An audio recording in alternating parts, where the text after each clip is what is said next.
Muy buenos días, respetados estudiantes. Vamos a empezar la clase del día de hoy. Les pido por favor que me confirmen si me escuchan bien y ven mi pantalla. Sí, señor. Sí, se Muchas escucha gracias. bien. Gracias. Bueno, entonces, digamos que vamos a continuar con nuestros temas.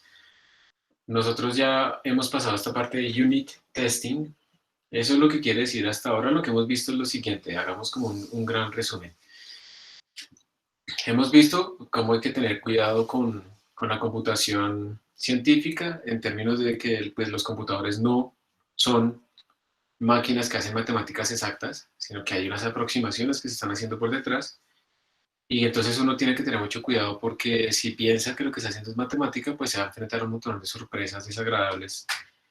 Cuando, por ejemplo, piense que por hacer una integral necesita poner 10 millones de intervalos, siendo que a veces con solamente 5 intervalos uno ya tiene la precisión de la máquina, y si ponemos 10 millones lo que estamos haciendo es aumentar el error de truncamiento.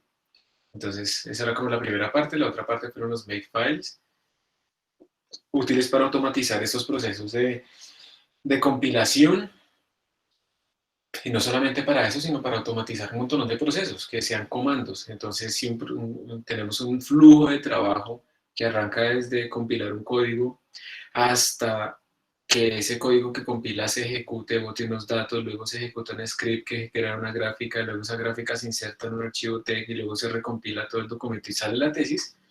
Todo eso se puede automatizar utilizando Makefiles. Y también pues, nos permite entonces manejar un poco la complejidad de la compilación cruzada cuando tenemos test. Vimos algunas funciones útiles, sobre todo para generar números aleatorios y controlar la semilla. Luego vimos cómo instalar programas, y hay muchas maneras de instalar programas, pero entonces cómo instalarlos desde las fuentes, luego cómo utilizar AppImage y también cómo utilizar Spack. Entonces eran como herramientas básicas, digamos, para uno poder trabajar en un entorno computacional serio y poder hacer cosas serias. Y después entonces dijimos, bueno, nuestros códigos de pronto tienen errores no solamente relacionados con los puntos flotantes, sino con lógica o con memoria o cosas de ese estilo. Entonces vimos algunas herramientas de debugging para poder detectar esos errores de una mejor manera, que no sea simplemente imprimiendo acá voy, acá voy, acá voy y cosas así. Y entonces vimos que la base era GDB. GDB nos permitía utilizar, digamos, como lo más fundamental de todo, que eran los breakpoints, que eran donde parar la ejecución de nuestro código para empezar a examinar e ir avanzando paso a paso. Podíamos cambiar también variables internas del programa en el tiempo de ejecución y cosas así. Después vimos unas interfaces de GDB. El mismo GDB tiene una interfaz. Luego vimos que podemos hacerlo con Emacs. De hecho, cualquier entorno de desarrollo que es serio, pues tiene que tener un debugger ahí pegado. Y luego vimos también con Valgrind y observamos que con los sanitizers, con un debugger y con Valgrind, uno puede verificar que el código esté comportándose relativamente bien. Y después de ver todo esto, entonces vimos unit testing. Me tengo que cambiarle ahí ese nombre que está mal, que es que, bueno, yo encontré unos errores, los corregí, pero yo tengo que asegurarme de que esos errores no vuelvan a suceder. Recordemos que los errores no es simplemente ocultarlos y ya, sino que uno tiene que pensar el por qué ese error surgió, qué fue, o sea, qué fue lo que yo pensé erróneamente o que no pensé para que este error hubiera sucedido, cómo puedo evitar que vuelva a suceder y si sucede, cómo puedo hacer para detectarlo lo más rápido posible. Entonces el unit testing nos servirá para precisamente convertir esos arreglos de nuestros errores en test cases, y veíamos dos librerías para poder entonces automatizar eso y que entonces modularizábamos nuestro código, creamos como un ejecutable principal, pero también creamos un ejecutable para el testing, y entonces cada vez que hiciéramos cambios grandes o importantes en nuestro código, pues tenemos que volver a correr todos los tests para verificar que no estamos reintroduciendo errores del pasado. Y eso se llama experiencia, no cometer los mismos errores de antes, sino que cometer errores nuevos. Y bueno, entonces supongamos que ustedes ya tienen un código que está muy bien probado, que está automatizado la compilación con Makefiles, que tiene testing, todo eso, pero el código es muy lento. que eso suele pasar, ¿no? Bueno, lo que suele pasar es que el código no compila, está lleno de errores y es lento. Entonces se supone que ya hemos resuelto las etapas de que compile, ya hemos resuelto las etapas de que no tenga errores lógicos o de ejecución, y ya estamos en la etapa pues, en que ya queremos empezar a sacar resultados, pero todavía no los podemos sacar porque se está demorando mucho. O sea, yo necesito hacer cierto procesamiento y se está demorando una semana en correr eso y en terminar. Y entonces no me permite así hacer a mí una evaluación rápida de parámetros y poder comparar y poder hacer diferentes cosas. Sí, tengo unas hipótesis y poderlas probar porque tengo una máquina lenta, entonces es terrible.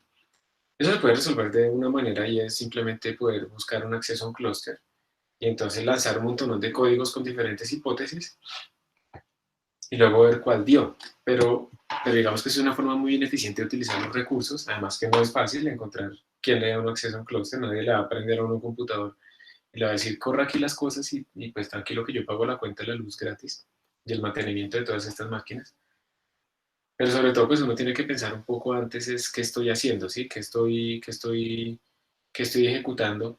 Entonces, sería muy útil si uno pudiera, de alguna manera mágica, acelerar sus códigos, ¿cierto? Hacer que algo que se demoraba una semana ahora se demore un día, o un segundo, o un milisegundo. Y eso sería es como la panacea, ¿cierto? Pero pues para eso uno no puede simplemente abrir el código y empezar a cambiar cosas ahí al azar. Entonces, ¿será que más bien en vez de dividir multiplico o cosas así? Porque pues eso no sirve de nada. Normalmente, en los códigos normales, el 80% del cálculo y del tiempo de cálculo se van como el 20% del código fuente. Entonces, ustedes tienen que tener alguna manera sistemática también de encontrar esas partes del código que son las que más se están gastando el tiempo de computación. Porque no tiene sentido que ustedes se pongan a optimizar algo que se come el 1% del tiempo. Van a ganar un 1%. Ustedes tienen que optimizar algo, cambiar el algoritmo, mejorar el cálculo en una función que se esté tomando el 90% del tiempo, el 80% del tiempo. Allá es donde tenemos que ir. Y eso implica entonces que su código tiene que estar modularizado en funciones pues, para poder detectar quién es la que más se está tomando el tiempo. Y también hay que aceptar que no todo se puede bajar a que se demore cero, obviamente, ¿no? Uno pues lo que está haciendo es minimizar el tiempo de ejecución, pero pues va a llegar a un mínimo local, digamos, un mínimo que no es cero, que es lo mínimo posible que puede nuestra versión serial correr. Digamos que lo que vamos a hablar ahorita entonces es esto que se llama profiling, que es entender, bueno, más bien, qué herramientas puedo usar yo para detectar las funciones que más están tomando tiempo de ejecución. Eso es el profiling. Luego vamos a ver algunas técnicas para hacer optimizaciones, o sea, yo ya detecté la función que más se demora, pero pues ¿qué hago para que se demore menos? Y me dé los mismos resultados, ¿sí? Porque pues no tiene sentido optimizar algo y me dé otras cosas. O sea, es más importante el resultado que el tiempo. Entonces, ¿qué técnicas puedo utilizar yo? ¿Cómo puedo programar yo para que me dé más rápido, pero también correcto? Y después de eso implica que ya hemos optimizado al máximo la versión serial y entonces lo único que queda es paralelizarla para poder ir a cosas aún más grandes y que sea más rápido. Entonces uno cuando paraleliza bien puede llegar a que haber unos códigos que se demoraban una semana, pero si yo lo distribuyo entre siete procesos y es escalable el código, entonces ahora se me demora un día. Y si lo distribuyo entre más procesos, se me demora menos, y obtengo el mismo resultado en segundos. Y eso es como el objetivo final de este curso, que aprendamos un poco a programar en paralelo al final, en la forma más básica, ¿no? Porque no hay tiempo para aprender todo, hay que pensar de nuevo la forma en que uno programa. Es un nuevo paradigma y pues al final tendremos un código que tiene testing, que sabemos hacer debugging, que es lo más rápido posible versión serial y que también puede ser paralelizable. Y pues ya con eso ustedes quedan listos con demasiadas herramientas computacionales, que ya que las usen o no las usen, pues ya será otro cuento, ¿no? Como muchas cosas de la carrera. Bien, entonces esto que vamos a empezar ahorita es profiling, es ver en qué parte de nuestro código se está gastando la mayor cantidad del tiempo posible. Y para eso, pues hay diferentes herramientas. Vamos a utilizar una que se llama gprof. Hay varias para hacer ese profiling, pero hay una que es más básica todavía, muchísimo más básica. Y esa forma básica, pues, es medir el tiempo directamente en nuestro computador, ¿sí? Es coger, abro mi código, le meto unos contadores de tiempo y yo voy imprimiendo el tiempo. Entonces eso es una medición manual de nuestro tiempo y eso es una forma básica, pero es útil para poder medir en dónde se está yendo el tiempo que nosotros estamos utilizando.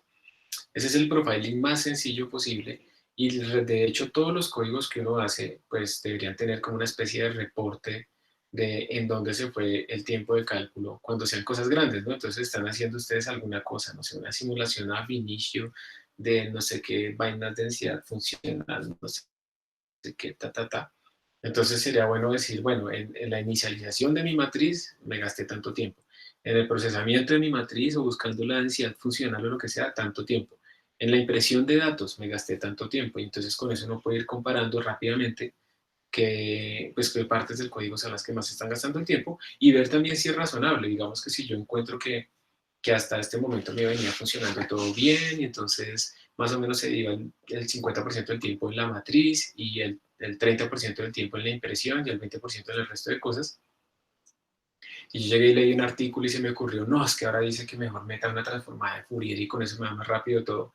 Y voy y meto la transformada de Fourier y no utilizo control de versiones y al final cambio todo el código. Y bueno, logré que compilara y logré que corriera y al final los tiempos me dan que ahora la función se demora más el código y además la función de la matriz se demora 80% y la impresión se demora solo el 1%, entonces algo pasó, porque cambió el perfil, ¿sí?, de ejecución. Entonces todo esto también le ayuda a uno como a detectar tempranamente errores. Recuerden que uno de los objetivos también en la programación es que yo pueda rápidamente detectar los errores, no que los errores se mantengan ahí dormidos y surjan en el peor momento. Entonces vamos a empezar primero con ese profiling, midiendo directamente el tiempo. Luego vamos a utilizar gprof, luego vamos a utilizar perf, está todo bien instalado ahí en la máquina virtual. Y luego con Valgrind. Valgrind también tiene unas cosas súper útiles, hay una que me parece muy impresionante. Y bueno, si alcanzamos, pues con Google Performance Tools. Después de eso, vamos a ver entonces algunas técnicas de optimización, o sea, uno que debería hacer si quiere, que debería tener en la cabeza, más o menos, cómo debería programar un poco para que su código sea lo mejor posible, lo más rápido posible más bien. Y después algunas librerías para hacer cálculos matriciales, porque pues uno no debería ponerse a hacer a mano las librerías matriciales. ¿Listo? Entonces es lo que vamos a empezar hoy con este tema de profiling. Entonces les pido por favor que vayan a la unidad pues, de la página principal del curso, porque vamos a copiar un código que está ahí, donde dice Measuring Lapse Time. Se los voy a copiar a ustedes en el chat, para que vayan todos ahí, por favor.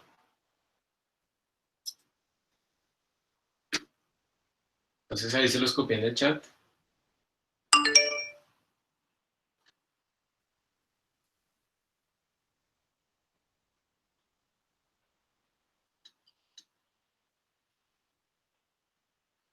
Ahí para que vayan entrando.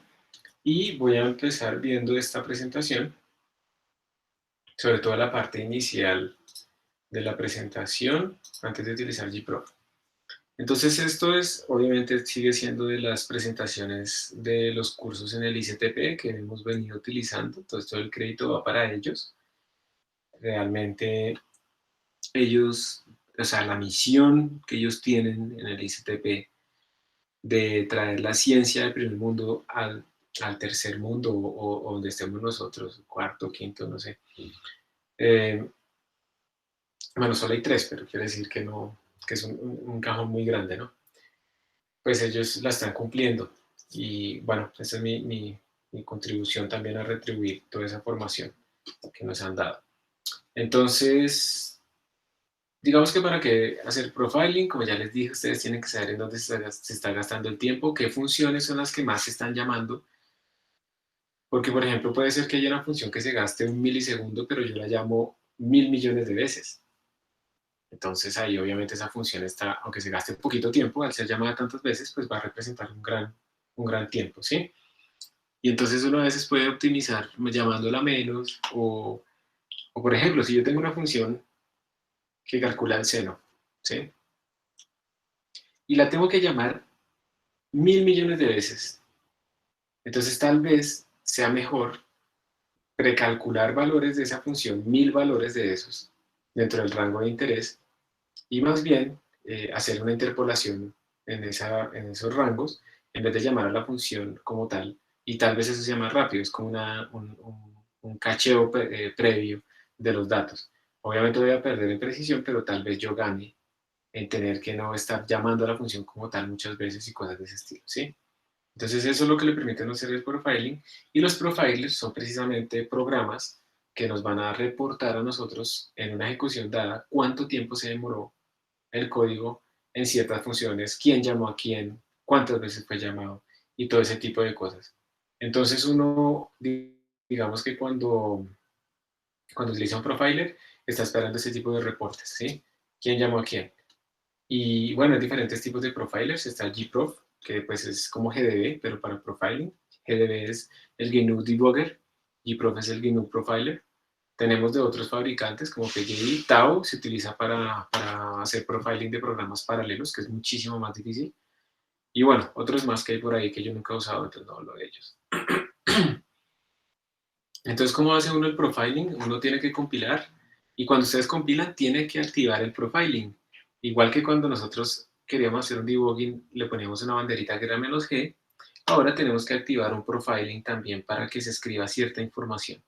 Entonces, normalmente con gprof lo que sucede es esto. Ustedes compilan con esa banderita, ejecutan su código, y mientras se ejecuta, él va generando un archivo con información de profiling.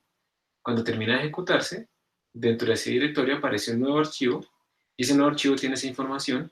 Entonces ustedes llaman a gprof con ese nuevo archivo, y gprof lo que hace es como procesar esa información y reportársela a ustedes de cierta manera. Entonces, obviamente uno no puede hacer esto con un programa que se demore una semana, porque pues me tocaría dejarlo corriendo una semana y volver a la semana para mirar gprof. Entonces también aquí es importante que uno tiene que poder reducir sus códigos a casos representativos, ¿sí? A sus minimal working examples, para poder hacer el profiling en estos códigos. Y entonces gprof le va a botar a unos tablitas, una que se llama el flat profile, que es como el tiempo que se gasta cada una de las funciones, y el call graph, que es quién llamó a quién, ¿sí? Eso es lo que le va a decir a uno cada uno de estos perfiles. Entonces uno puede ver ambas cosas, y ambas cosas son importantes, ¿sí? Y bueno, la banderita es "-pg", y vamos a dejar acá porque ya quiero ir al primer ejemplo. Entonces ya les di tiempo suficiente para que estén ustedes en nuestra página del curso. Entonces yo lo que voy a hacer es copiar este código que está aquí. Voy a copiarlo directamente. No, mentiras. Voy a copiar de una vez el código, el segundo código, el que está con un encabezado que dice cron. Voy a copiar el segundo código, y ya les voy a explicar qué es lo que hace este código. Entonces, primera forma es que uno mismo mide el tiempo. Ahora bien, yo también les doy una recomendación: cuando estén sacando ustedes profiling, cuando estén midiendo tiempos de ejecución, no lo hagan en códigos que se demoren 1 milisegundo, porque eso pues es puro ruido del computador. Tienen que hacerlos en códigos que se tomen al menos 10 segundos, como para que haya una buena muestra. Si ustedes corren varias veces el profiling, eso les van a dar valores diferentes en cada corrida, que van a fluctuar alrededor del valor promedio. Entonces uno también tiene que tener en cuenta eso, y por lo tanto pues correr cosas que se demoren muy poquito no sirve. Tiene que demorarse un par de segundos, ¿sí? O sea, que la escala de tiempo de la ejecución sea muchísimo mayor que la escala de tiempo de nuestro computador. Eso es más o menos lo que uno tiene que buscar. Bueno, voy a copiar este código, voy a ir a la consola. Aquí tenemos esto, entonces MKDIR 2020 10 0, ¿qué? 7 07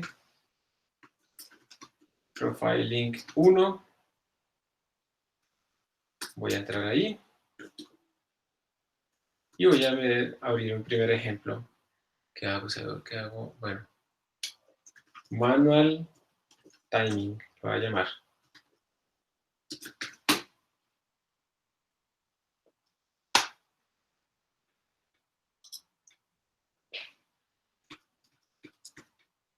Y voy a copiar aquí pues todo ese código que tenía allá. Entonces, Steam, ya lo copié. Y este es un programita que lo que hace es testear algo llamado las pérdidas de caché. ¿Alguien se acuerda? Yo le nombré esto en las primeras clases. ¿Alguien se acuerda que es un cache miss, una pérdida de caché?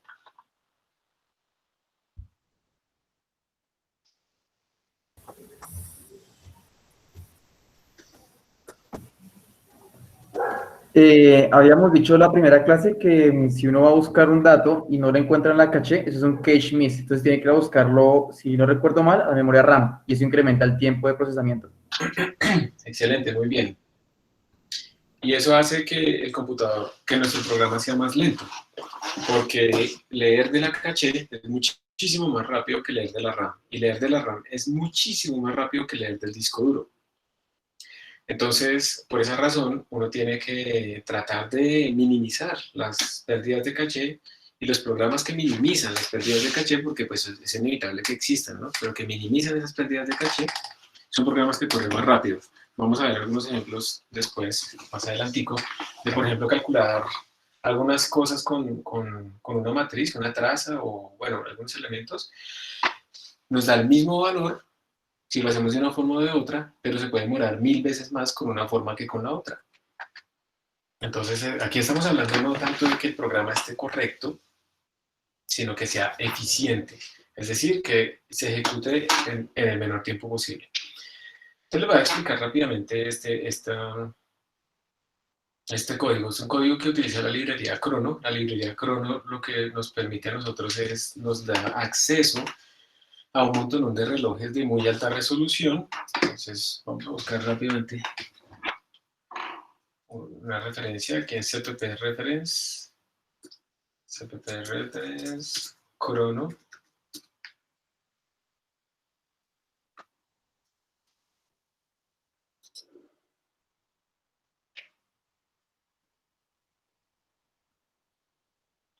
Entonces esto nos permite a nosotros tener varias cosas, el System Clock, el Steady Clock, digamos el System Clock nos permite a nosotros medir tiempo y compararlo entre dos puntos de inicio y de final.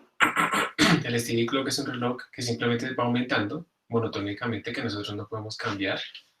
Hay uno que es el High Resolution Clock, que depende del sistema operativo, pero puede tener resolución de nanosegundos. Y en el estándar C++20 se extendió para que esto manejara diferentes zonas, time zones, como UTC y ese tipo de cosas. Manejar tiempos y fechas es uno de los problemas más complicados en los computadores. Nosotros solamente vamos a medir tiempos y ya, pero pues eso es un problema grande y entonces por eso en los estándares de todos los lenguajes de programación se incluyen un montón de utilerías para poder hacer eso más fácil. Listo. Hay algunas cosas, por ejemplo, duration. Ese duration nos permite ver la duración que existió en una unidad de tiempo arbitraria entre dos puntos. Duration, entonces uno le puede preguntar cuánto es el tiempo que pasó entre este clock y este clock. Cuando yo hice clic aquí y clic aquí. Y nosotros pues podemos tener resoluciones muy, muy buenas ahí.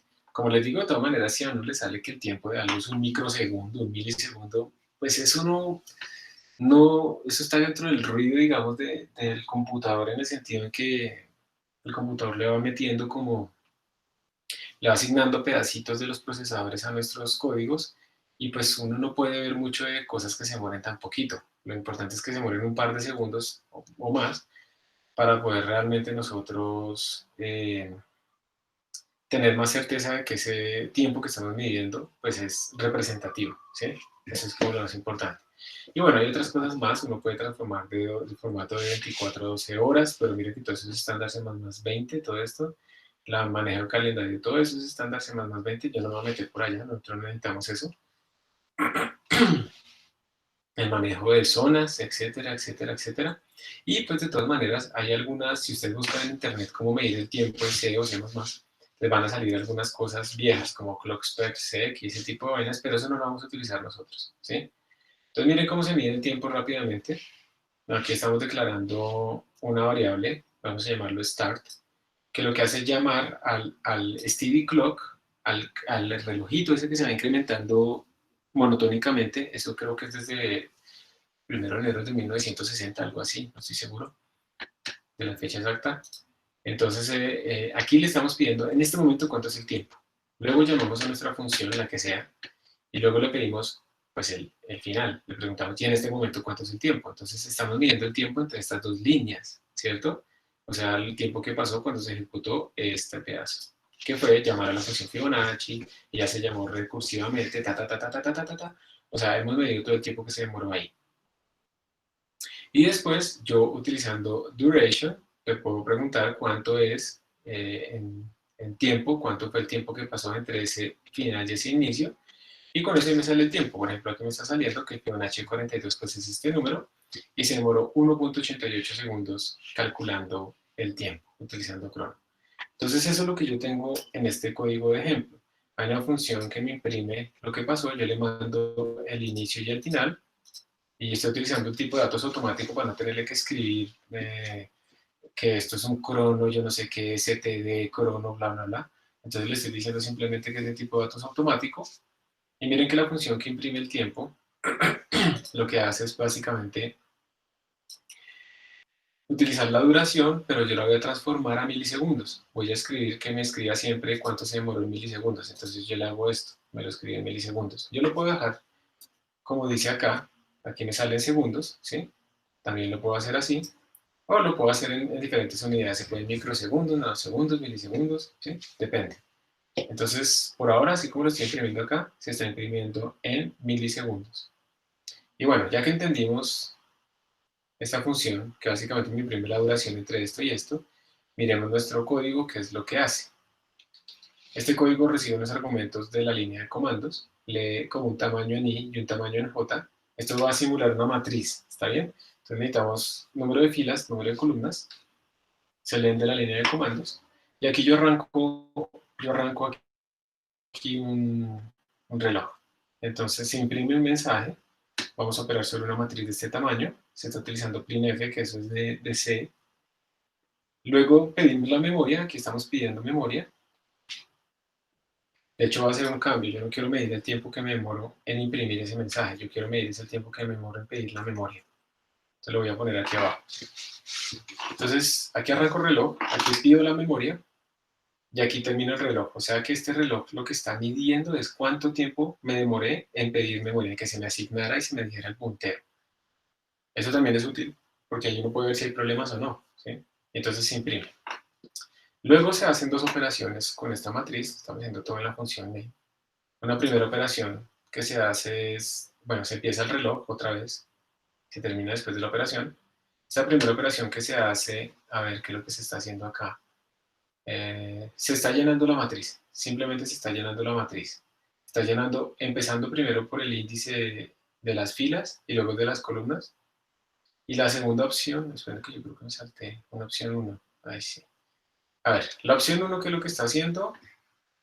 Está llenando la matriz, moviéndose por las filas y luego por las columnas. La opción 2,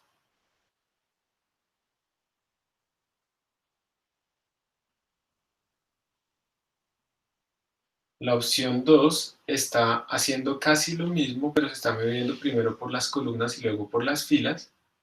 Y la opción 3 lo está procesando como si fuera simplemente un arreglo unidimensional, porque eso es lo que es. Y se está midiendo el tiempo. Ya ahorita les cuento cómo es que pasamos de filas a columnas. Por ahora simplemente piensen se está haciendo lo mismo en todos los casos, se está llenando con i en todos los casos, o sea, con el número de la fila. En todos los casos se está llenando con i, pero estamos accediendo a ese bloque de memoria de manera diferente. Primero se está haciendo por filas y columnas, luego columnas y filas, y luego como un arreglo unidimensional.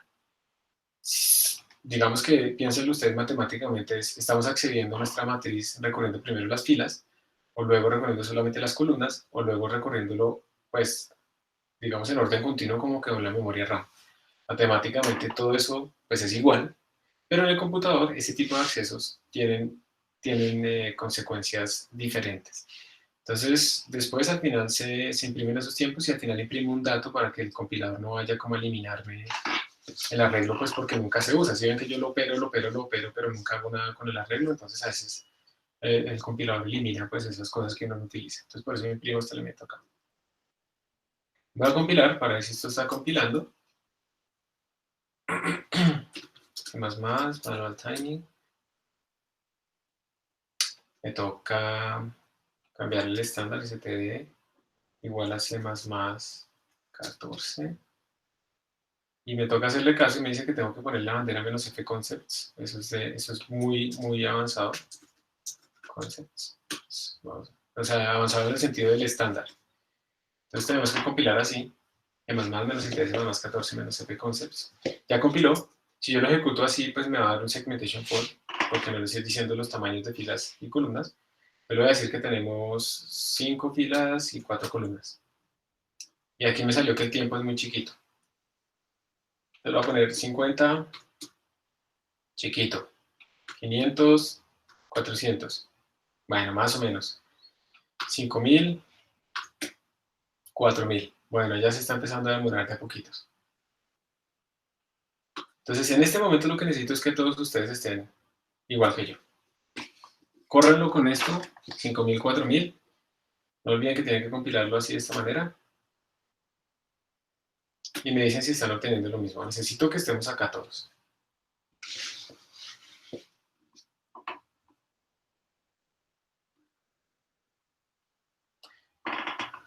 Entonces, ¿hay alguien que todavía no esté ahí y necesite tiempo? Avisen.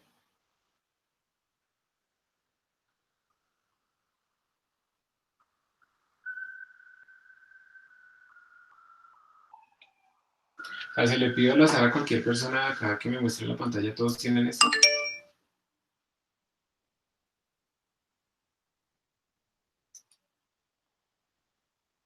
Un minuto, listo. Ah, perfecto, Anderson. A ti te da menos tiempo. ¿Cuál podrá ser la razón? O sea, te da menos tiempo en todos. Hay otros que les da más. ¿Por qué no nos da al mismo tiempo? Por las características de nuestros computadores. Por las características, exacto. Un procesador, muy bien. Un procesador puede ser más lento, un procesador puede ser más rápido. Claramente Anderson tiene un procesador más rápido que el mío. Y aquí no importa el número de núcleos, pilas, porque nuestro programa es serial. Entonces, así tengamos 1.000.000 de núcleos, estamos utilizando solamente un procesador.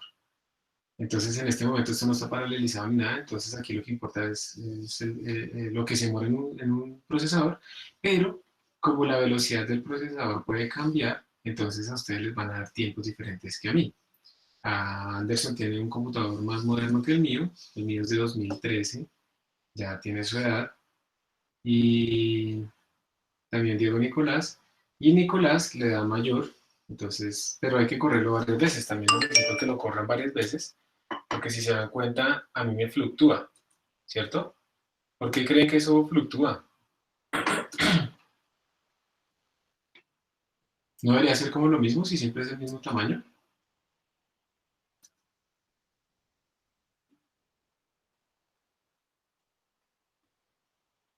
Felipe Ricardo, sí, también influye todos los procesos que ustedes tengan y precisamente por eso hay fluctuaciones.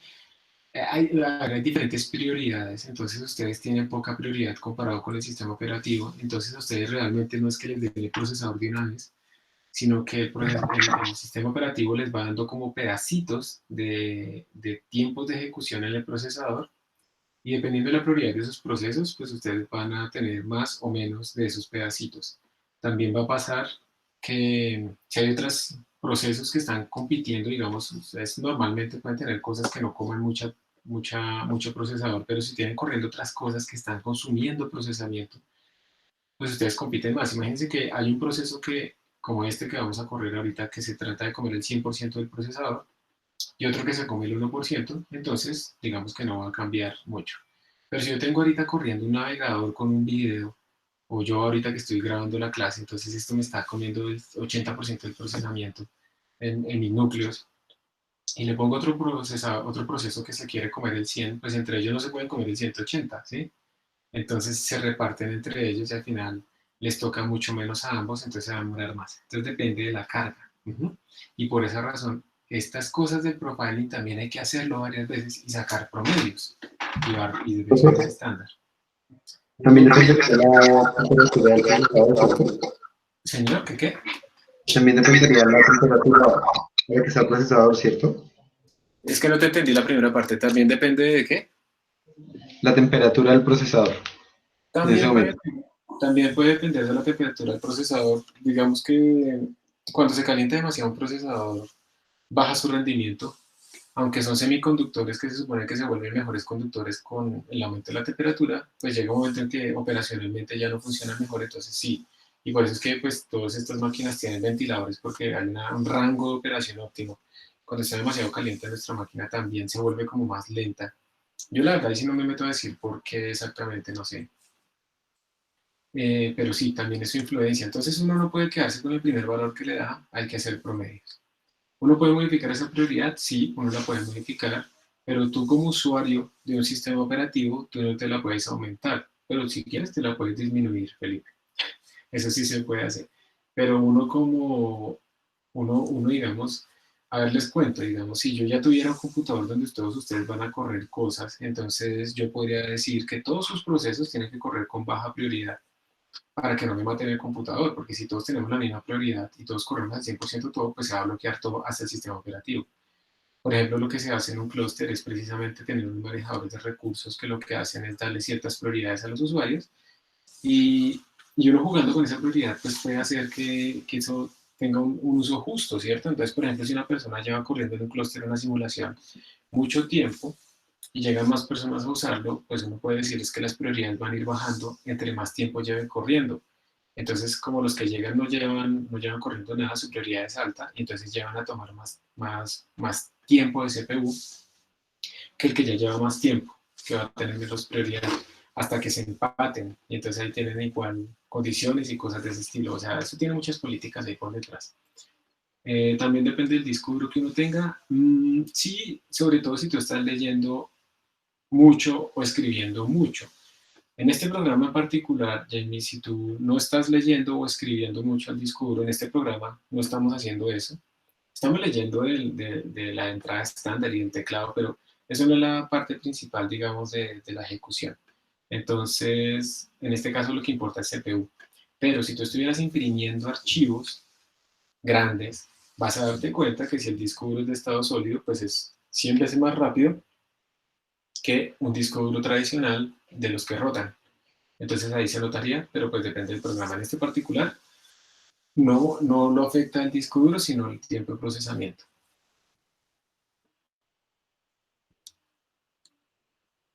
¿Listo? Entonces creo que ya respondí todas las preguntas. Profe, una preguntita. Sí. Cuando compilamos, entiendo por qué hay que poner la banderita de, ¿cómo se llama? F-concepts, ahí nos sale como que que la pongamos, pero ese perdón, C++14, ¿uno cómo podría saber que hay que ponerla? Pues yo la verdad lo hice adivinando. Miramos si no lo pongo. Digamos, a ver, ¿yo cómo sabía que era esto? Por defecto, esta versión del compilador está compilando con la versión C++ 11.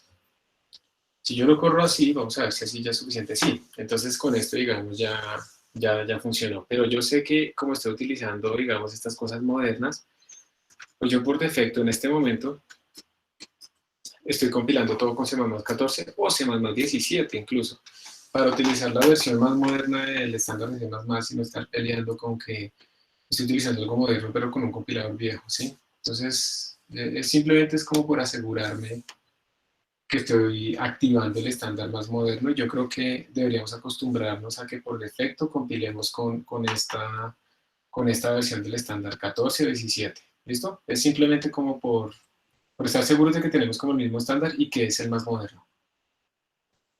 Ah, listo, gracias, profe. Gracias por la pregunta. Entonces, bueno, voy a compilar con C++ 17.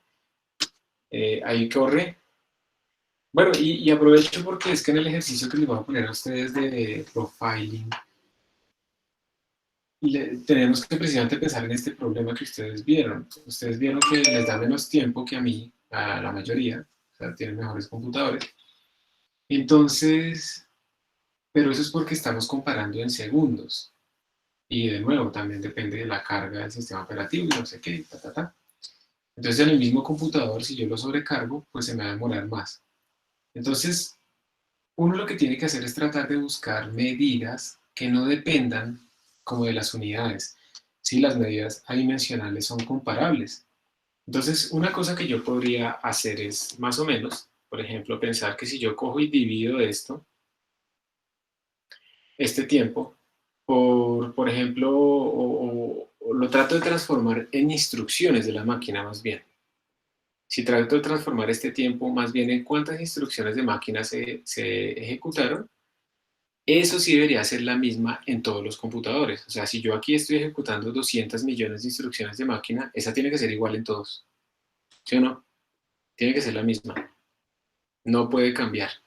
Entonces, cuando uno escala esto con la frecuencia de sus procesadores, porque si mi procesador puede hacer 1.5 GHz, 1.5 por 10 a la 9 instrucciones, entonces yo podría rescalar esto a instrucciones de máquina, y esas instrucciones de punto flotante o enteras, pues me permiten comparar ahí sí entre muchas máquinas, independiente de que cuál es más rápida que la otra. El código termina en unas antes que en otros, pero el número de instrucciones es el mismo. Eso se llaman los flops, Floating Points Operations per Second, y eso es lo que uno debe comparar realmente después, cuando estemos haciendo, digamos, comparaciones de performance ya mucho más avanzadas. Pero por ahora, pues es este tiempo.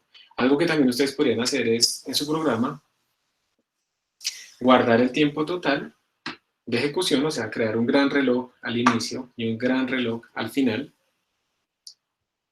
Y más bien aquí, en vez de imprimir estos tiempos en milisegundos, imprimir el porcentaje de estos tiempos respecto al total. Y ese porcentaje, independiente de la máquina, tiene que ser el mismo, ¿cierto? Y así podríamos comparar, y a todos nos tendría que dar más o menos el mismo porcentaje, independiente que los tiempos como tal sean diferentes. ¿Sí me hago entender?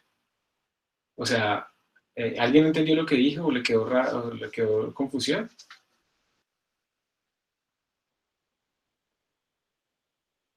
O sea, básicamente lo que quiero hacer énfasis es que nosotros debemos comparar, si queremos ya comparar diferentes máquinas, tenemos que comparar cosas que no tengan unidades, que no dependan como de la máquina como tal. Entonces se puede hacer de varias maneras. Por ejemplo, normalizando todos estos tiempos con el tiempo máximo o con el tiempo total. Eso es lo que quiero decir. Y ahí sí las proporciones deberían darles iguales. Ustedes deben estar obteniendo más o menos lo mismo que yo, independiente del tiempo. Que más o menos este primer tiempo, bueno, este segundo tiempo impreso debe ser más o menos parecido al cuarto. Eso es lo que están obteniendo todos, ¿sí o no? ¿Alguien no está obteniendo algo así? Profe, a mí me botas un cero, solo un cero. Pero no sé si hice mal. Solo copié y pegué el código. ¿Había que hacerlo algo más? ¿Solo ceros que está votando? No, me bota un cero. Me dice operating on matrix of size tal tamaño, cero. ¿Me puedes mostrar, lo puedes copiar en el chat, por favor? Bueno, Para poder entender.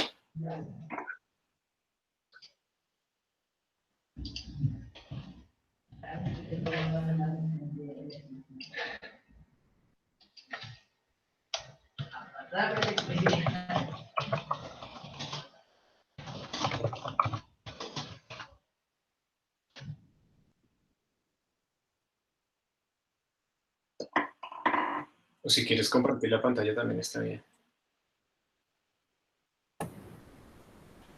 Profe, a mí la segunda y la cuarta medida me salen diferentes en un factor de 2. Y es representativo, o sea, si lo repites varias veces, ¿siempre pasa eso o solo es una vez?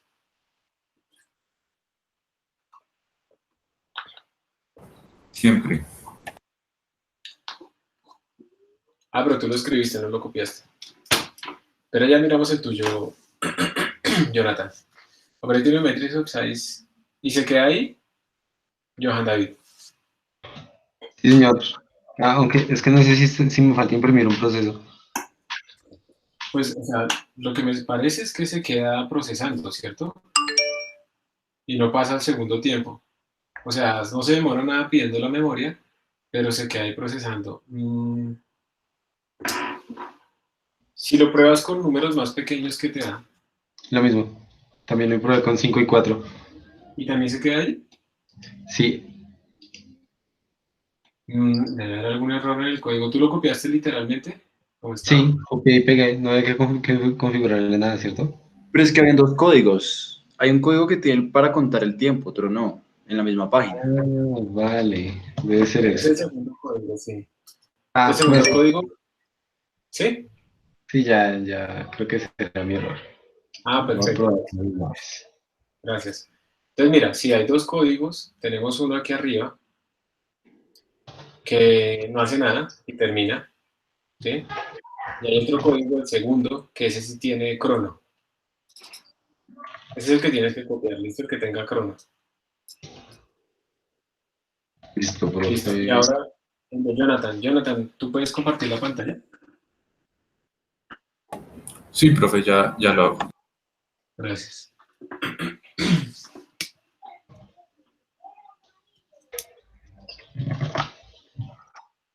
Los demás sí están obteniendo más o menos que el segundo y el cuarto más o menos siempre son parecidos, ¿cierto? No iguales, pero parecidos. Sí, señor. En promedio, sí. Listo.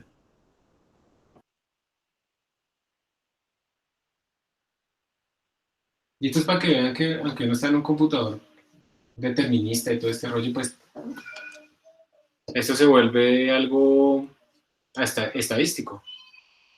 118 y 59. Sí. Vuélvelo a repetir varias veces, dale eso.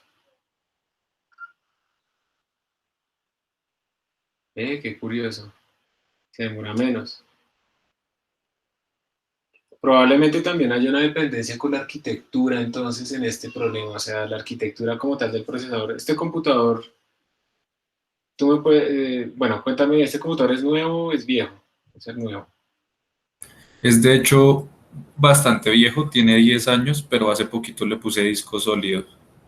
Ok, ok, eso no debe afectar acá. Eh, En mi déjame, caso ocurre lo mismo que Jonathan, tan lejos. ok. Entonces, pero entonces todos sí estamos obteniendo que el tercero es el más grande, entonces, eso es lo que debemos tener. Sí, por aquí sí. ¿Alguien está obteniendo que el tercero no es el más grande?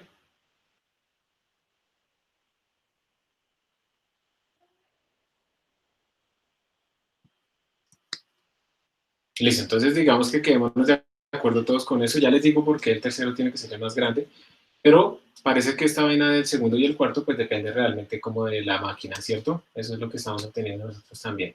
Lo importante es que el tercero tiene que ser el más grande. Ahora, en resumen, también de todas maneras lo importante aquí es que ustedes pueden ver que tres bucles diferentes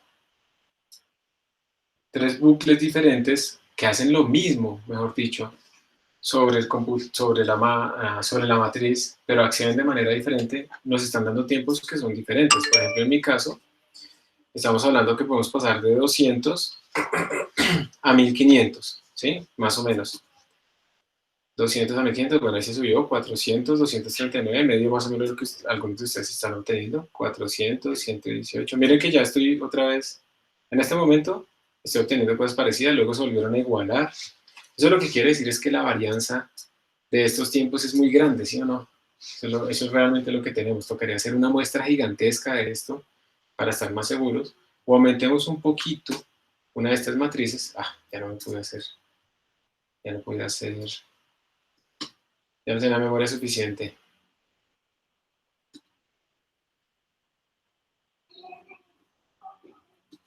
Miren que aquí ya estoy más o menos obteniendo lo de ustedes. Como que el segundo es casi el doble del cuarto, en promedio. ¿Sí ven? Porque mejoré mi muestra, aumenté el tamaño de mi sistema y ya no tengo tantas esas fluctuaciones. Entonces sí, ahora miren, ahora ya quedaron mucho más cerca, pero si lo vuelvo a correr, 190. Entonces, como me aburrí de presionar la flecha hacia arriba, voy a hacer un loop acá. Por in. Vamos a repetir esto de 1 a 5. Vamos a ver si me acuerdo bien si esto se hace así. Entonces miren que ahí está haciendo la primera repetición, segunda repetición, tercera repetición.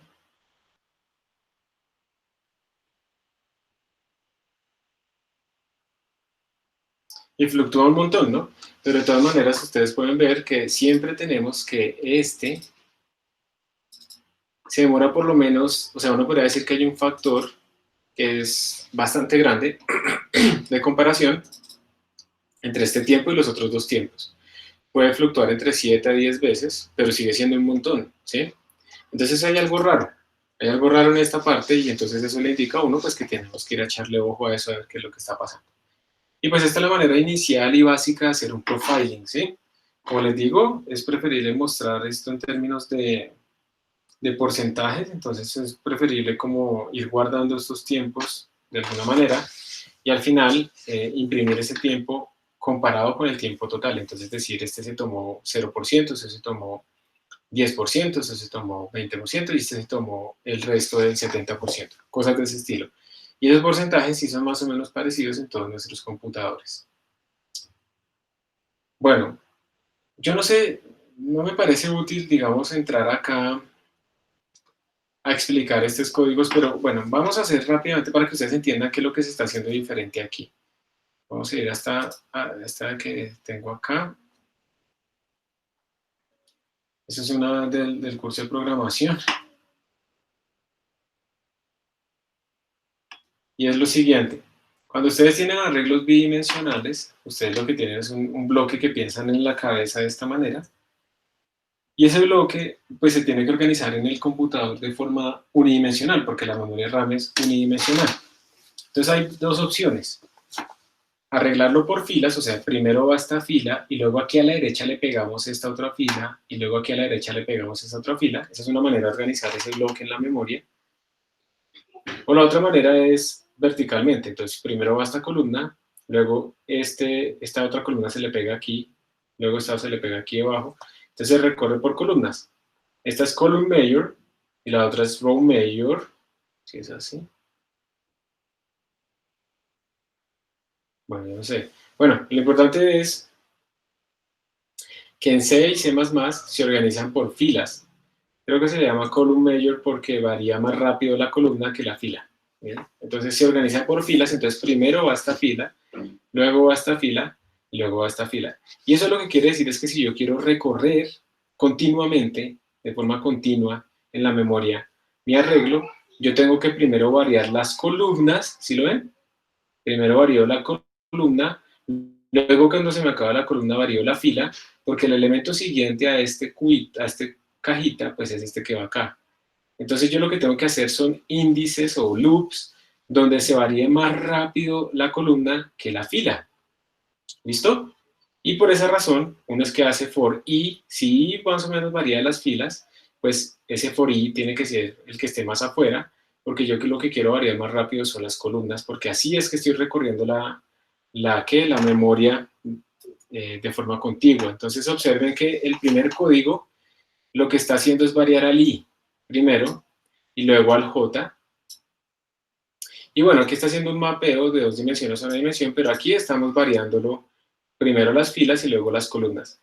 El segundo código lo está haciendo al contrario porque miren que este primer índice que se está usando no es i, sino que es j. Entonces en este segundo código lo que estamos haciendo es recorrer la memoria así, hacia abajo. Y entonces eso quiere decir que tenemos varios cache misses porque cuando uno va a recorrer una matriz, se trae de la memoria RAM un bloque a la caché, perdón, y si yo, digamos, trato de acceder a este elemento y no está en la caché, pues tengo un miss. Y pues obviamente yo minimizo las pérdidas de caché si yo recorro así contiguamente mi memoria. Y en cambio, si yo la recorro de esta manera, así, yo estoy saltando en la memoria RAM. ¿Listo? Porque en la memoria RAM se organizó por filas, pero yo lo estoy recorriendo por columnas. Entonces yo estoy saltando la memoria RAM por pedazos grandes y estoy teniendo muchas más pérdidas de caché. Al final estos dos códigos hacen exactamente lo mismo, tanto este loop como este loop hacen exactamente lo mismo, pero este recorrido por columnas se demora mucho más. O sea que ustedes no pueden simplemente programar las cosas y ya. Ustedes tienen que pensar un poco en la arquitectura de sus computadores o en el lenguaje de programación, cómo guarda la memoria, para poder recorrerla eficientemente. Y eso por esas razones que ustedes aquí tienen pues estas diferencias en el tiempo de ejecución. Este es un programa que se demora por lo menos 5 veces más que esos otros programas, ¿sí?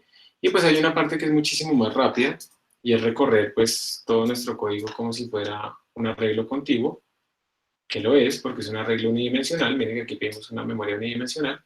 Entonces pues aquí me recorre el arreglo contiguamente y pues ahí digamos que ya no hay problema, es lo más rápido posible.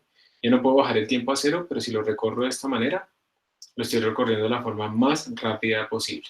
Entonces, digamos que esa es como la idea. Y bueno, esto era simplemente para explicarles por qué se recorre en columnas o en filas y cuál es mejor. En Fortran, por ejemplo, si alguno tiene la oportunidad de programar en Fortran, se organizan en columnas. Entonces en Fortran uno tiene que recorrer en columnas, variando primero las filas y luego las columnas, para que sea lo más eficiente posible. Entonces hay que tener cuidado con eso. Y en general, si ustedes ya tienen Python o algo así, ahí digamos que lo que hay que hacer es utilizar los arreglos de NumPy y las diferentes librerías, porque por dentro de ellas ya están organizaditas para recorrer las formas, la memoria de la manera más eficiente posible. Entonces, bueno, esta es la primera manera en la que nosotros podemos hacer profiling, y yo les recomiendo que como una buena costumbre, pues se acostumbren precisamente a utilizar estos reportes de tiempo, para que ustedes más o menos vean cómo es que funciona pues su código, en dónde se está yendo el tiempo. Bueno, entonces ahora por favor vayan aquí a la sección 12.2 y le dan clic a este enlace de Bitbucket, donde dice Profiling. Por favor vayan allá, les tiene que abrir esta página. Les doy un minutico para que puedan hacer eso. Ah, aquí están diciendo que se les murió la matriz como una muy grande, sí, porque pidieron demasiada memoria y tal vez empezó a swapear, o sea, a simular memoria RAM en el computador, en el disco duro, y eso les mata completamente el computador. Entonces, no pidan demasiada memoria.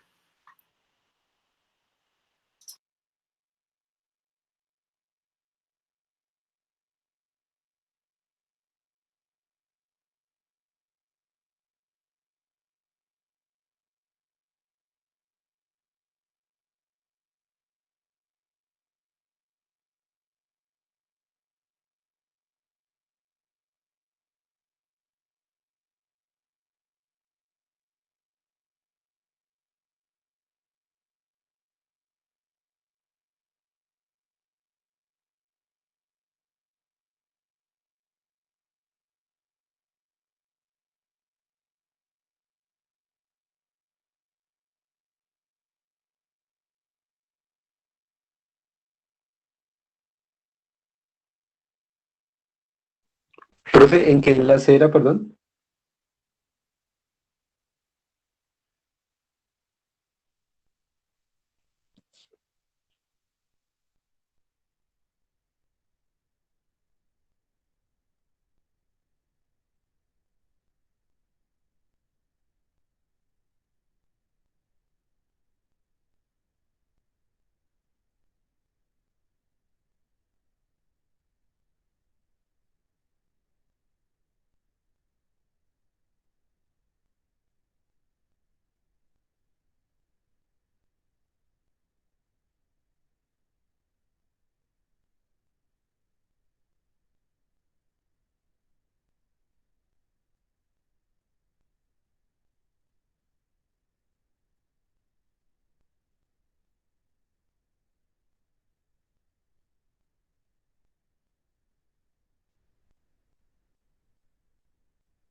Listo. Entonces ya espero que todos estén ahí. Entonces esta página tiene, pues, digamos, una introducción a gprof, que es lo que realmente nosotros estamos buscando. Y aquí hay un código. No se puede descargar este código. No. Entonces ahí hay unos códigos con los que vamos a jugar nosotros para hacer el profiling. Pero, pues la verdad, me parece que podemos seguir utilizando el código que tenemos acá nosotros en este momento. Este que ya tenemos aquí descargado. Entonces vamos a seguirlo usando. Me voy a ir a la consola. Y vamos a empezar a utilizar gprof. Entonces, esta era la presentación que tenía antes. Como les dije, para hacer el profiling, ustedes lo que tienen que hacer es compilar con cierta bandera, luego tienen que ejecutar el código, luego utilizar gprof para analizar los datos que se van a imprimir extras en el profiling. Eso se hace automáticamente. Ustedes cuando ejecutan el código, al haber compilado con esa bandera, se va a imprimir automáticamente por ustedes esa información de profiling. Como les decía, entonces eso nos va a imprimir dos tablas, un flat profile y un call graph, y ya las vamos a ver. Entonces miren un momento, acá. Yo voy a compilar mi código. Voy a compilarlo, y para que me bote información de profiling le voy a poner esta bandera, -pg. Vamos a poner esa bandera, y le vamos a dar Enter para que compile. Nada cambia, y ahora lo voy a ejecutar. Voy a ejecutar mi código. Entonces le voy a dar Enter aquí para que lo ejecute. Tan. Y observen que ahora mágicamente me apareció un archivo llamado gmon.out. Si yo pregunto ese tipo de archivo qué es, eso se me creó por mí automáticamente. Esto, él lee y él dice, esto es un data de performance para gnuprof. ¿Listo? Entonces eso fue lo que se creó automáticamente. Y yo lo que tengo que hacer después es utilizar gprof y mandarle el archivo que quiero que él lea. No, perdón. El ejecutable es a.out. Entonces él me bota un montón de información aquí a la pantalla, que después podemos revisar.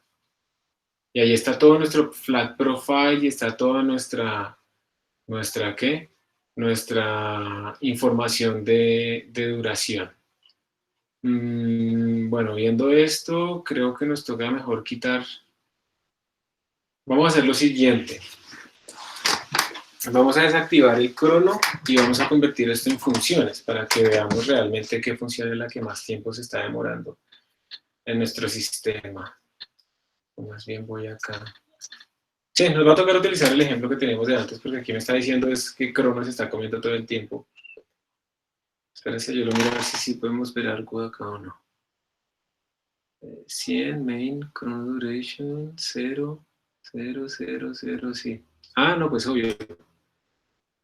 No tenemos esto en funciones. A ver, ¿qué es lo que pasa?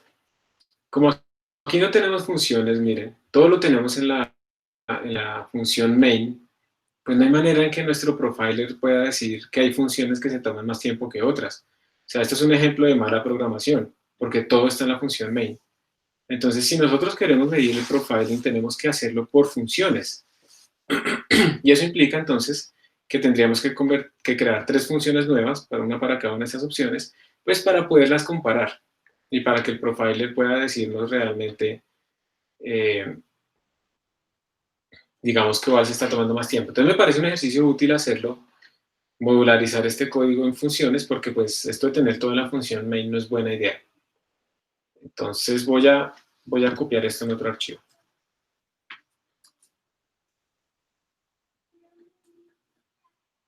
¿Sí ven? Miren que el profiler simplemente me está diciendo que la función main se gasta el 100% del tiempo. Acá me está diciendo que la función main se gasta el 100% del tiempo, y el resto, pues hay unas funciones que toman el 0%, que son esta de imprimir y de llamar el duration, pero pues esto no me sirve. O sea, que me diga que hay una sola función que se gasta el 100% del tiempo, pues esto no me sirve a mí para nada, absolutamente. Entonces es culpa mía por haber hecho este programa tan malo, tan sin módulos, sin haber utilizado funciones. Entonces voy a copiar este manual timing a gprof example.cpp y lo voy a abrir. Antes de poder utilizar gprof, necesito modularizar mi código. Este código no estaba modularizado. Entonces voy a crear 3 funciones. No me retorna nada. La voy a llamar option1. Y esta función, pues lo que va a recibir es un puntero. ¿Qué tipo? Esto es un long data. Y le tenemos que mandar también los tamaños, nx y ny.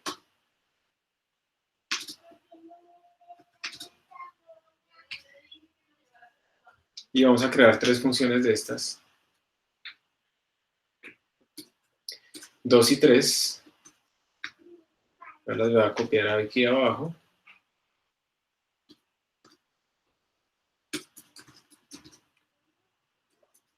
Y la opción 1, pues es hacer exactamente esto que tenemos acá.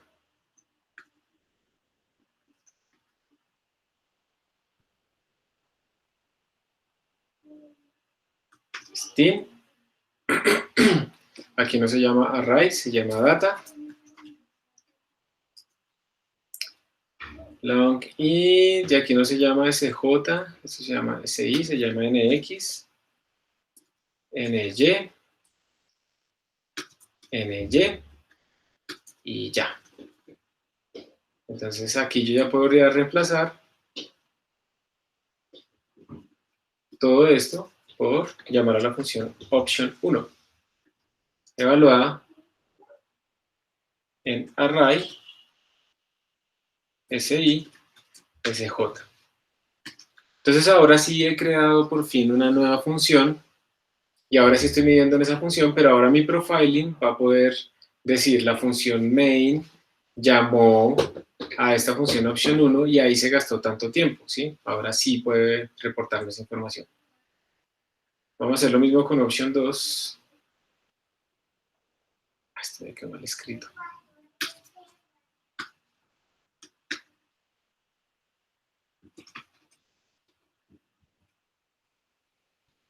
Opción 2.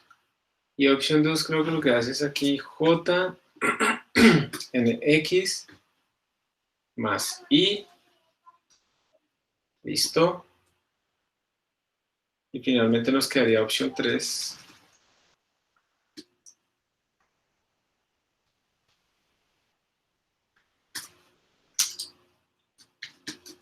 Que lo que haría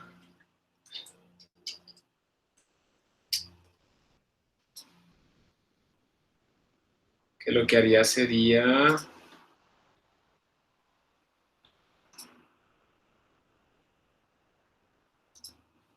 espera que no me quiero hacer caso a mi computador.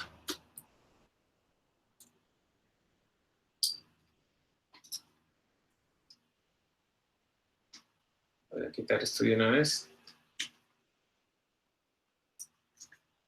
Opción 2 en array si sj, listo. Y esto sería lo que reemplazo por opción 3. Opción 3 en array si y sj, listo. Entonces con esto yo por fin he modularizado mi código.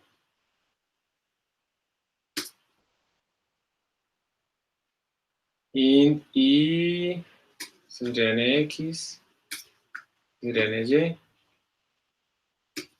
esto sería data, y ya.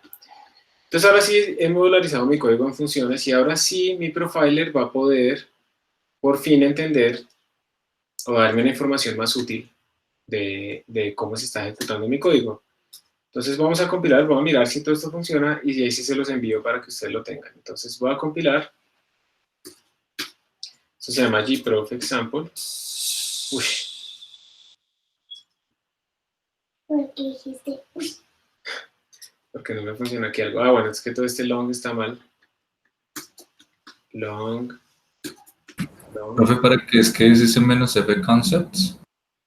Ah, creo que ya no se necesita, ¿no? ¿O sí? Ah, sí. Es porque la función printlabs está utilizando la palabra clave auto. Y esto es como generar una plantilla ahí automática, pero pues digamos que para que yo pueda utilizar esto, tengo que utilizar esa bandera -f concepts. Listo. Yo lo estuve compilando sin esa bandera, profe, y pues ahí me ¿Sí? estaba ocurriendo. O sea, si yo lo compilo sin esa bandera, me sale un warning, me dice que ese auto solamente está disponible, y es un warning, ¿no? Realmente se puede compilar sin problema, o sea, él genera un ejecutable, pero que yo utilice fconcepts, entonces por eso, para evitar ese warning, es que lo hago, ¿listo? Gracias, listo. De nada. Entonces ahora sí lo voy a ejecutar. Entonces, primer paso, compilar con -pg. Segundo paso, ejecutar mi código. Tercer paso, correr gprof con el ejecutable. Y vamos a ver, voy a poner aquí un paginador, ¿qué me está botando ahora? Entonces, ahora sí me sirve más, miren. Ahora me está diciendo lo siguiente, me está diciendo, la función option2 se está comiendo el 84.6% del tiempo, la función option 1 el 10.41 y la función option 3 5.21. Si se dan cuenta que ahora sí sale como lo que ustedes obtenían, como el doble entre estas dos. Y pues obviamente option 2 es la que más se come tiempo. Luego me dice que hay un montón de llamadas a chrono duration y un montón de cosas, pero pues eso es el 0%, entonces no me interesa para nada ese tiempo. Si yo viera esto, pues para mí ya es claro que la que tengo que optimizar es la función option 2. Eso es lo que debo tener. Y bueno, aquí él me explica más o menos qué es lo que está dándonos. Vamos a volver acá. Mire, entonces él le está diciendo que esto se gastó 1.95 segundos. El self seconds es cuánto tiempo se gastó option 2, entonces sería 1.95 segundos. Option 1 se gastó 0.24. Este es el acumulado, ¿sí? Entonces se va sumando 1.95 más 0.24 nos da esto. Option 3 se gastó 0.12. Y el resto se gastan básicamente cero, ¿sí? O sea, miren que todo esto del reloj se gasta muy poquito tiempo. Entonces, por esa razón, pues los podemos usar sin ningún problema. También nos está diciendo cuántas veces fueron llamadas. Esta fue llamada solo una vez, esta fue llamada una vez, y esta fue llamada 12 veces. El duration. Y bueno, entonces aquí tenemos bastante información útil. A ustedes estos tiempos tal vez les den diferentes a sus computadores, pero estos porcentajes les tienen que dar muy parecidos. Luego más abajo, gprof nos imprime también quién llamó a quién. Entonces aquí está diciendo el índice 1, la función con el índice 1, que es main, se gastó el 100%, pues obviamente el main se va a gastar el 100%, pero lo que hizo main fue llamar a estas tres funciones. Esta la vamos a llamar índice 2, índice 3 e índice 4. Se llamaron una cada vez, una de ellas, y luego la impresión se llamó 4 veces. Luego el byte nos dice en el índice 2, la función de índice 2 es option 2, nos dice cuánto tiempo se tomó. Entonces, main se tomó el 100%, pero ese 100%, 84%, 84.4 se fue para option 2, luego 10.4 es lo mismo, pero simplemente nos están dando información de quién llamó a quién. ¿Ok? Y creo que ya no hay más información que nos imprima acá. Entonces, ese primero es el flat profile, que son los tiempos y ya. Y luego el call profile, que es quién llama a quién. Y con eso, pues uno tiene una idea muy, muy clara de cómo está corriendo su código. Entonces voy a subir estos códigos al repositorio para que ustedes los tengan.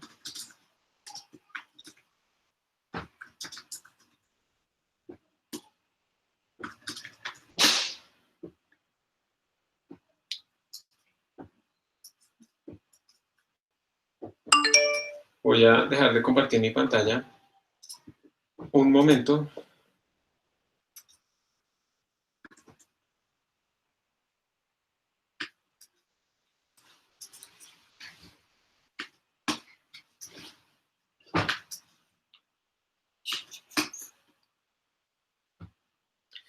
Ya les subí los códigos, entonces les pido por favor que descarguen, pues si quieren, no si quieren, por favor descarguen esos códigos de nuestro repositorio oficial en GitHub. Ahí por si acaso les copio En el chat les copié la dirección, pero pues esta ya la deben tener.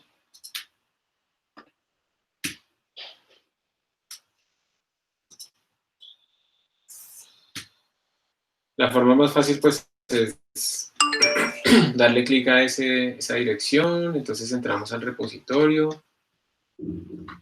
Aquí está el de Profiling 1, entro a esta carpeta. Y aquí está, el que me interesa ahorita es el gprof example, entonces les pido por favor que lo descarguen, le dan clic. Bueno, le pueden dar aquí, le pueden dar clic derecho y le dicen salvar link como y lo ponen en el sitio donde lo quieren, donde están estudiando ahorita en su repositorio. Entonces, un minutico para que hagan eso.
Disculpe, profe, ¿cómo es la banderita que se debería poner para compilar?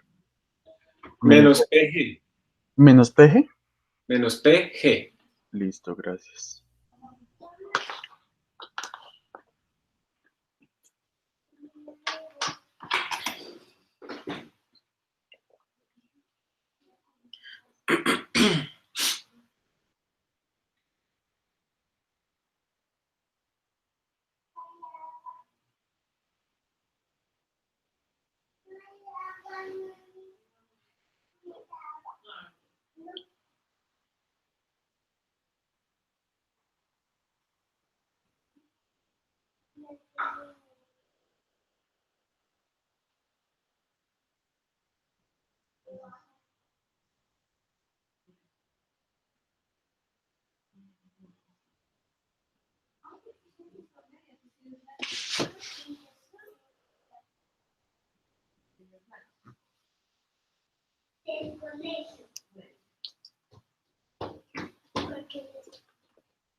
Cámetelas.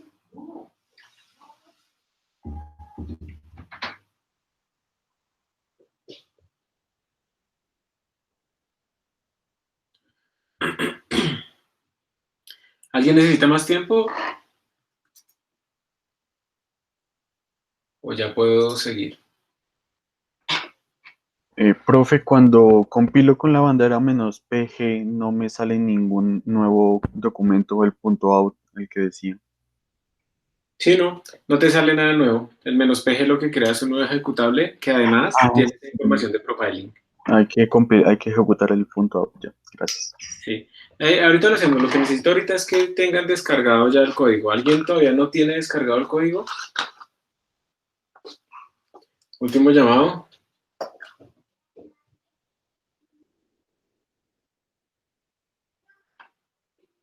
Listo.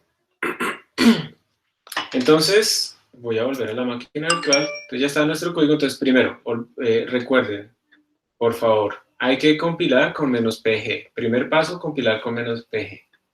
Listo, ya cumplimos el primer paso. ¿Cuál es el segundo paso?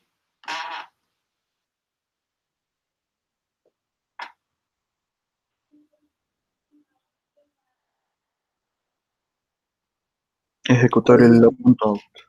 Ejecutarlo, ¿cierto? Entonces, ejecutamos el .out sin ninguna bandera extra. Ah, la embarré. Lo ejecuto con mis banderas de antes. Y eso mágicamente me crea un nuevo archivo aquí que se llama gmon.out. Él lo va sobreescribiendo si ya existe, ¿no? Hay que tener cuidado con eso. Entonces él lo va sobreescribiendo. Y tercer paso, ¿cuál es?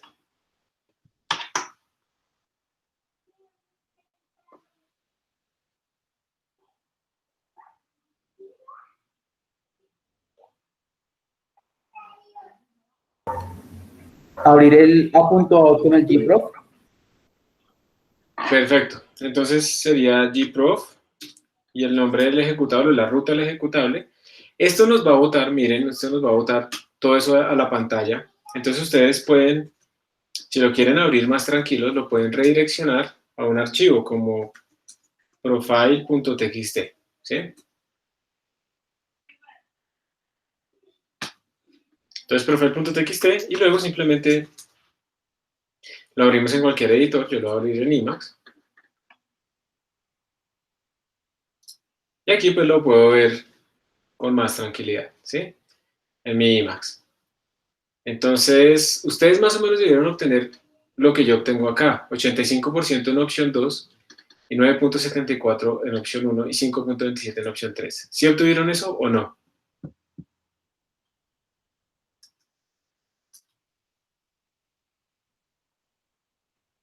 A mí me salió diferente, profe. ¿Qué te dio? ¿Qué valores te dieron para opción 2? ¿Cuánto te salió? En opción 2 me dio 65,96%. ¿Listo? ¿Y en los otros cuánto te dio? En opción 1, 26,64 y en opción 3, 7,61. Listo. Sigue siendo opción 2 la que más se toma, ¿cierto? Sí, Listo. Eso es lo más importante. Ahora, si tú vuelves a repetir, cierra ese archivo y si quieres vuelve a repetir la ejecución y no tienes que volver a compilar, pero si la ejecución y luego abrirlo con gprof el reporte para ver si te da lo mismo. ¿Listo? listo. Pero no, digamos que todo esto también va a depender yo creo que va a depender del tamaño de la caché de nuestros procesadores y el número de pérdidas de caché también va a depender de eso, entonces pues esos profiles también pueden cambiar. Pero lo importante es que todos debemos estar obteniendo que opción 2 es el que más se demora siempre, por lo menos con un factor o sea, más de la mitad del tiempo se tiene que ir allá.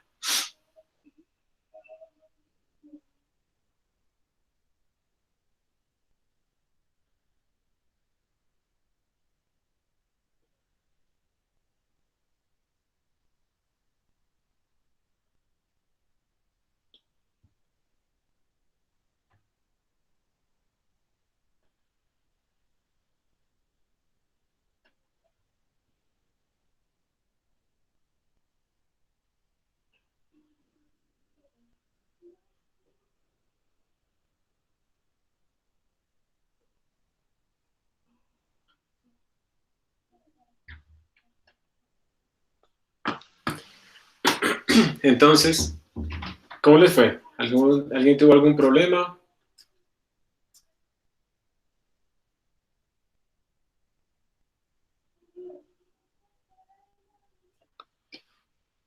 Entra, Esteban.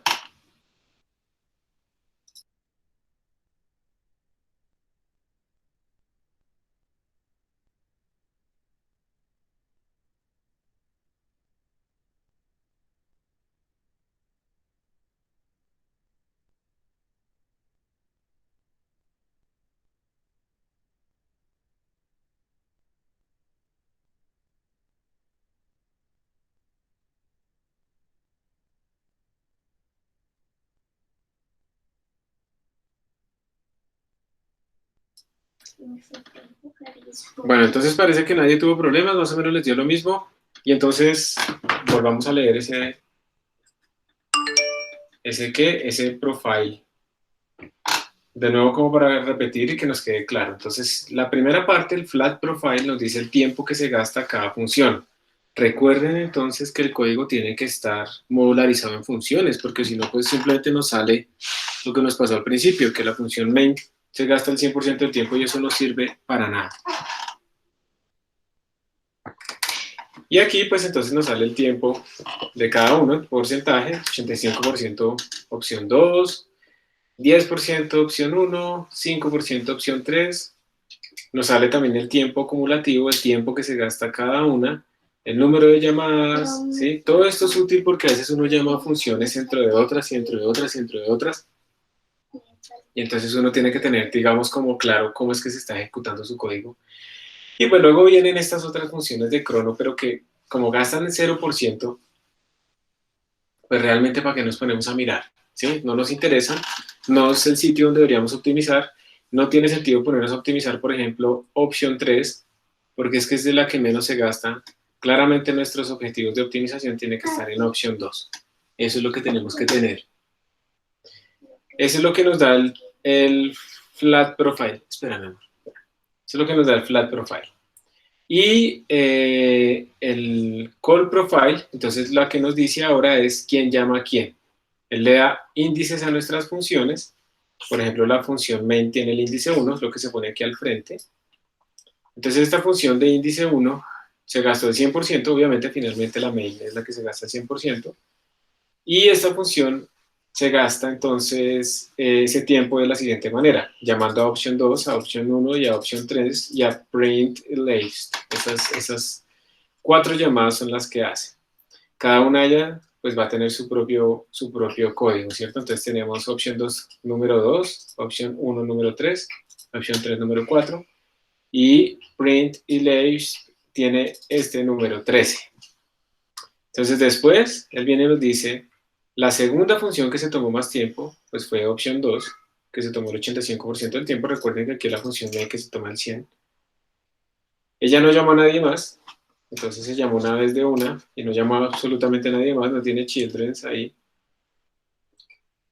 Después la función opción 1, solo se llamó una vez, ¿sí? Tiene este índice y tiene esta declaración, bueno, y se gastó solamente este porcentaje del tiempo. Y luego la función opción 3. Luego están las otras funciones que se llaman un diferente número de veces, cuando nace el chrono duration y todas esas cosas.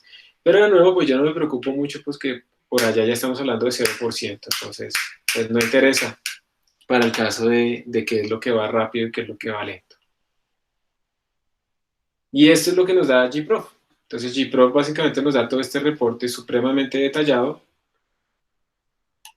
de la ejecución de nuestro código, silencio, de la ejecución de nuestro código. ¿Está bien? Entonces ya hemos visto hasta ahora, en este momento, 2 formas de hacer profiling. Una, utilizando la medición manual del tiempo, y otra, utilizando gprof. Y ustedes pueden mezclarlas, ¿no? Pueden mezclar aquí las diferentes formas de medir las cosas y no tienen ningún problema. ¿Alguien tuvo alguna dificultad, alguna duda con esto?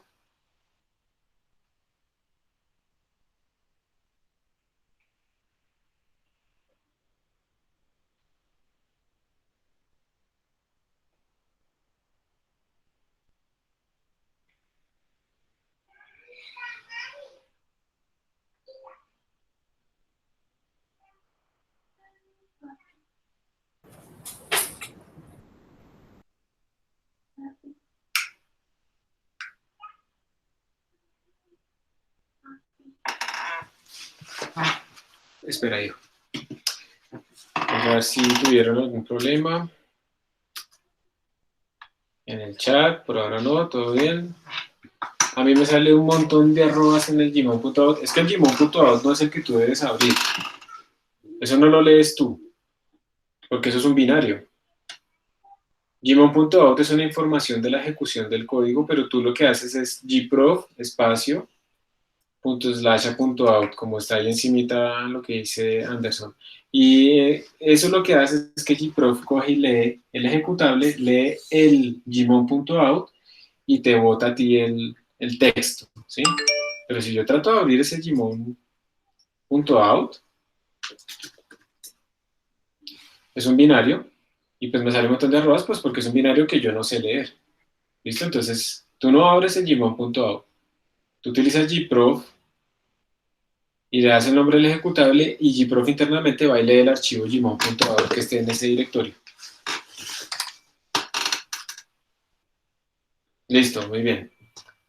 Listo. Entonces, estas son como las dos herramientas básicas de profiling que uno debe tener: medir el tiempo y utilizar gprof. Y con eso uno puede detectar en sus códigos qué partes son las que más tiempo se están gastando en la ejecución. Entonces, bueno, voy a bajar aquí un poquito.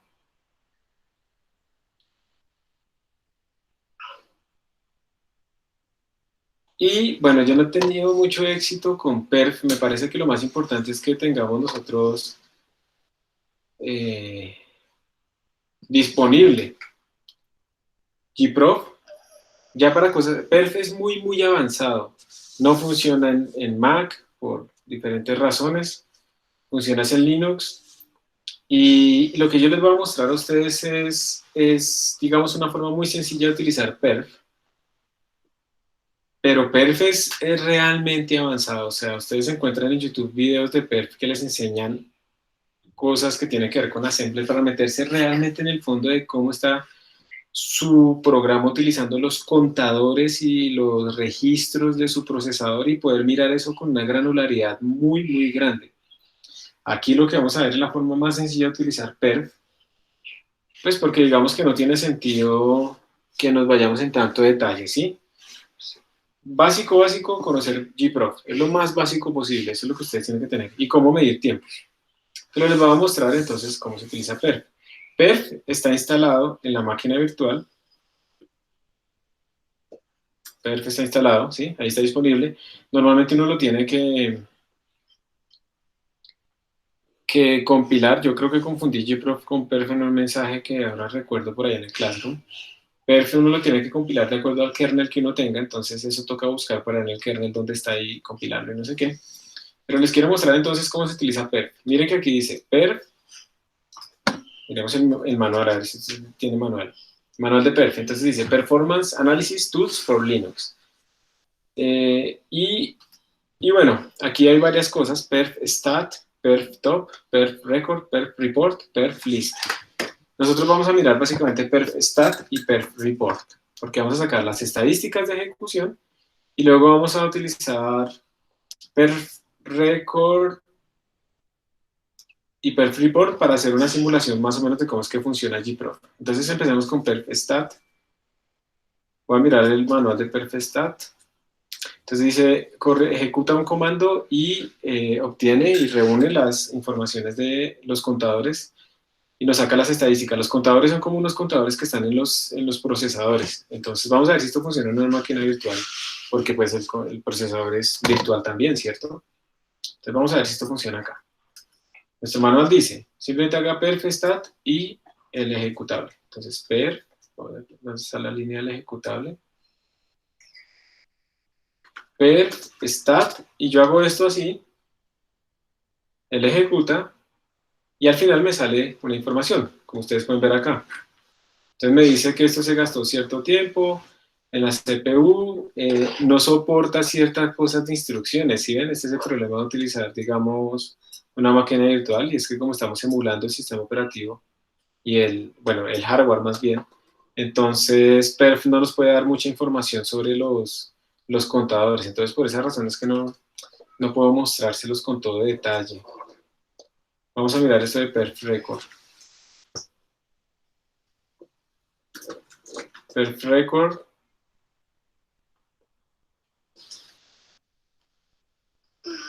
Cuando dije perf record, él creó un nuevo archivo que aquí está. Miren, les dice que creó un archivo llamado perf.data. Y ahora yo le puedo decir que me bote un reporte. Perf report. Y él me bota un reporte parecido, un poco parecido al que nos bota gprof. Entonces ustedes pueden ver acá que nos dice 85% en esta función, opción 2, 6.68 en opción 3, 6.2 en opción 1, y hay otras cosas por ahí que también encontró. Y yo puedo pues darle enter a esta parte, por ejemplo, y entonces él me saca un montón de información acá, extra, sobre el assembler y sobre lo que yo estoy ejecutando dentro de opción 2 y opción 1. Pero pues acá yo ya no estoy saliendo mucho de mi área, yo no sé nada de assembler, entonces lastimosamente no podemos utilizar muchísimo perf acá porque realmente en la máquina virtual no nos da para poder utilizarlo, pero perf es algo muy avanzado. Si ustedes alguna vez, no creo, pero alguna vez tienen un problema ya en donde gproc no fue suficiente, pues tienen que cambiar de escala e irse a perf, ¿sí? Que con perf ustedes pueden explorar muchísima más información de la que les bota gproc.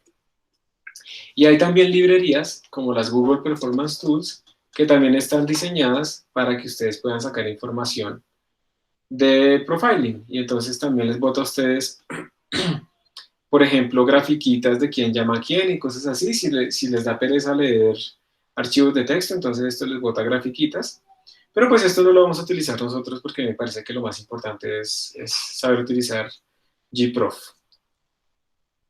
Entonces, última vez que pregunté, ¿alguien tuvo algún problema con gproc?